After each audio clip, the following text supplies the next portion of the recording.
Assalamualaikum warahmatullahi wabarakatuh. Hello guys, kembali lagi bersama saya Muhammad Akmal di Dokter Santuy. Konsultasi santai penyakit hilang seketika. Marhaban ya Ramadan, selamat menjalankan ibadah puasa. Bagi menjalankan harus tetap kuat, harus tetap fokus menjalankan ibadah puasa ini. Sehat kembali ke alam bersama Dokter Santuy. Katupan dibocor tuntas hilang seketika bersama Dokter Santuy. Juru sehat Dokter Santuy basmi katup mani bocor. Oke, baik teman-teman semuanya, di kesempatan kali ini Dokter Santuy mau berbagi tips kepada kalian semuanya, tips terhindar dari katup mani bocor saat puasa agar puasa kalian tetap fokus, tetap terjaga, dan tetap nyaman menjalani ibadah puasa, tidak terganggu oleh penyakit katup mani bocor. Jangan sampai ketika puasa malah keluar air mani, malah keluar air mandi, dan itu sangat mengganggu fokus ibadah kita dan membuat ibadah kita tidak nyaman. Akhirnya kita bimbang atau ragu apakah puasa ibadah kita itu batal atau tidak, atau bagaimana, atau mungkin mengganggu aktivitas ibadah lainnya seperti tadarus, membaca Quran, dan lain-lain. Intinya jangan sampai ibadah puasa ini terganggu oleh penyakit. Kita harus tetap lancar, ya, tetap berjalan dengan semestinya di ibadah puasa Ramadan kali ini. Berikut ini tips untuk penderita katup mani bocor agar sperma, air mani atau air madi tidak keluar, atau katup mani bocor tidak kambuh, tidak bereaksi ketika sedang menjalankan ibadah puasa atau menjalankan puasa wajib, ya, puasa Ramadan. Yang pertama, hindari menonton video pornografi. Ingat, jangan sampai di bulan yang penuh berkah ini, bulan yang penuh rahmat ini, kalian isi dengan hal negatif. Jangan sampai, karena di bulan puasa ini kita umat muslim dituntut untuk memperbuat amal baik sebanyak-banyaknya. Jangan sampai kalian penderita katup mani bocor ini malah mengundang hal negatif datang kepada diri kalian.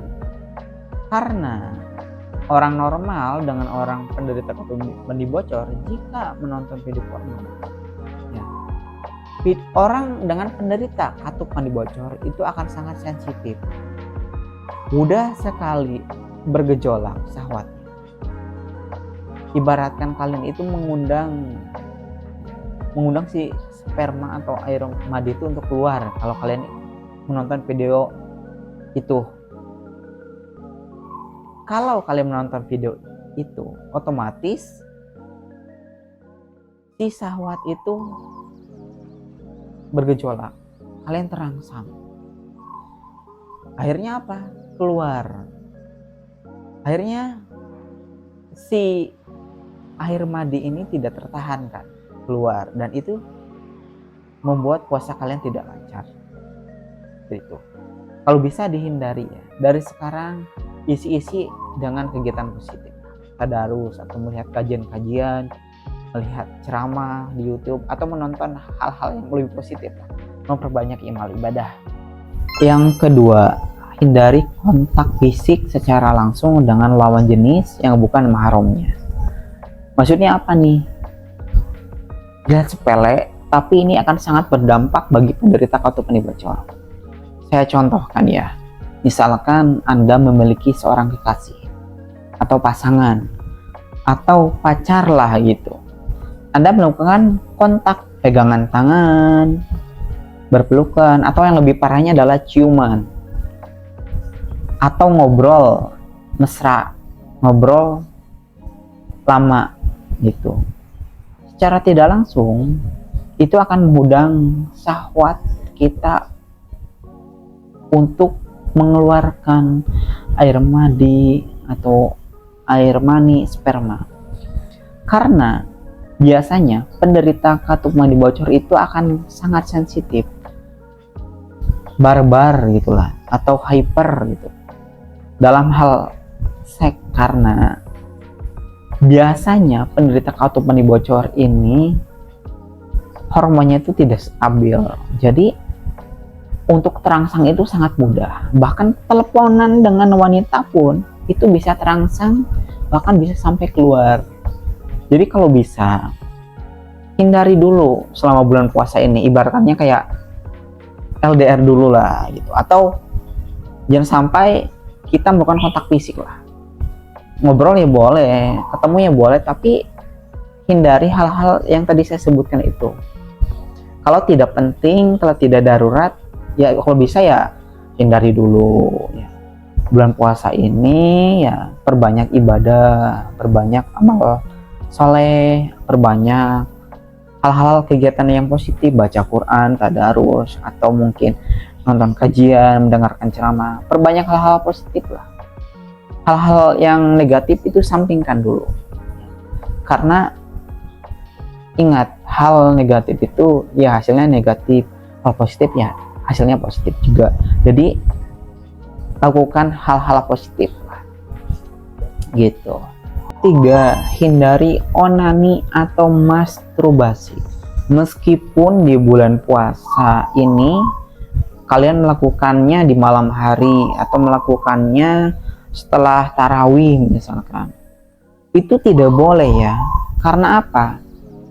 Ingat, penyebab katup mani bocor adalah dari onani atau masturbasi, sehingga timbullah infeksi yang menyebabkan katup mengalami kebocoran. Jangan sampai itu terjadi.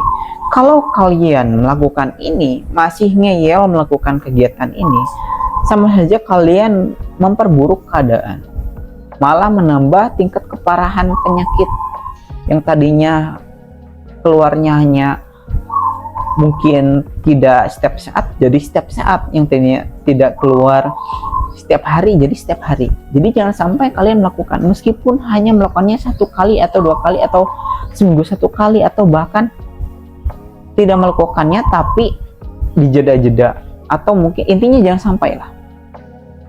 Itu kalau kalian melakukan berarti kalian sama saja mengundang penyakit lain seperti ejakulasi dini atau penyakit impoten. Itu yang lebih parahnya. 4, yaitu jangan menahan buang air kecil atau jangan menahan kencing lah gitu. Kalau kalian ingin kencing, ingin buang air kecil, segeralah buang, segera keluarkan, jangan sampai ditahan-tahan, apalagi sampai tidak mau kencing lagi, karena si bakteri itu bisa mengendap di saluran kemih sehingga terjadinya infeksi. Kalau infeksinya sampai ke area katup, itu bisa terjadi kebocoran di area katup. Kalau sudah terjadi kebocoran di area katup, itu bisa menyebabkan penyakit katup mani bocor. Katup mani bocor ini tidak selalu dengan onani atau masturbasi, tapi hal ini juga bisa terjadi tapi jarang. Misalkan kalian tidak pernah onani, tidak pernah masturbasi, tapi sering menahan kencing, tapi ada gejala di mana keluar cairan. Nah, itu biasanya terjadi kebocoran di area katup karena infeksi saluran kemih. Karena infeksi itu sudah menjalar ke area katup gitu. Meskipun hanya keluarnya sedikit misal, atau tidak selalu keluar air maninya atau air madinya, jika sudah bocor area katupnya, tetap itu katup mani bocor namanya. Kalau bisa